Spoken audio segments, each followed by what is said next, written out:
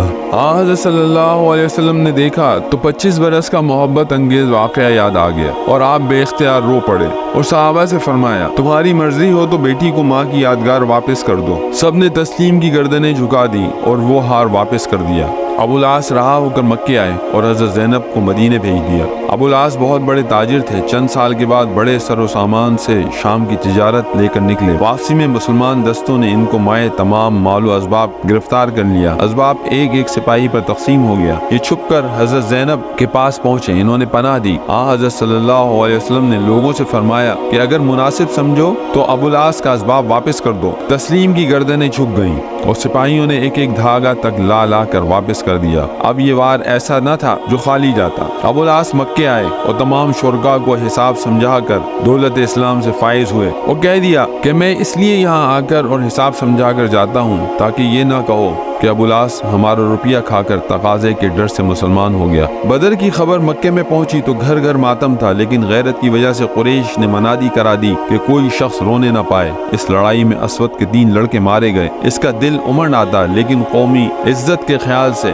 رو نہیں سکتا تھا۔ اتفاق یہ کہ ایک دن کسی طرف سے رونے کی آواز آئی، سمجھا کہ قریش نے رونے کی اجازت دے دی ہے۔ نوکر سے کہا دیکھنا کون روتا ہے، کیا رونے کی اجازت ہو گئی؟ میرے سینے میں آگ لگ رہی ہے، جی کھول کر رو لوں تو تسکین ہو جائے۔ آدمی نے آ کر کہا ایک عورت کا اونٹ گم ہو گیا ہے، اس کے لیے رو رہی ہے۔ اسود کی زبان سے بے اختیار یہ شعر نکلے، اونٹ کے گم ہونے پر روتی ہے اور اس کو نیند نہیں آتی۔ مت رو، بدر پر آنسو بہا، جہاں قسمت نے کمی کی۔ تجھ کو رونا ہے تو عقیل پر رو اور حارث پر رو جو شیروں کا شیر تھا۔ عمیر بن وہب قریش میں اسلام کا سخت دشمن تھا۔ وہ اور صفوان بن امیہ حجر میں بیٹھے ہوئے مقتولین بدر کا ماتم کر رہے تھے۔ صفوان نے کہا اللہ کی قسم اب جینے کا مزہ نہیں۔ عمیر نے کہا سچ کہتے ہو، اگر مجھ پر قرض نہ ہوتا اور بچوں کا خیال نہ ہوتا تو میں سوار ہو کر جاتا اور محمد کو قتل کراتا، میرا بیٹا بھی وہاں قید ہے۔ صفوان نے کہا تم قرض کی اور بچوں کی فکر نہ کرو، ان کا میں ذمہ دار ہوں۔ عمیر نے گھر آ کر تلوار زہر میں بجھائی اور مدینے پہنچا۔ حضرت عمر نے اس کے تیور دیکھ لیے،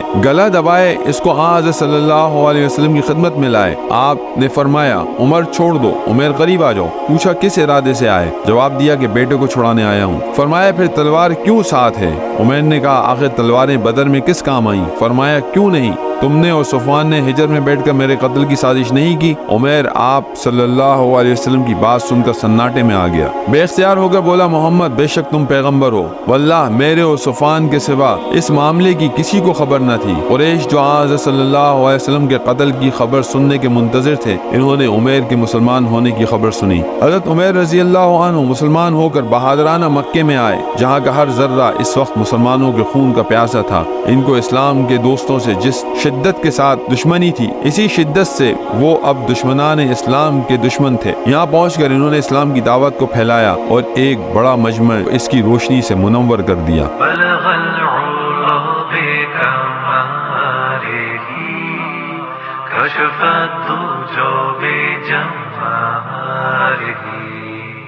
حسنت جميع خصاله صلوا عليه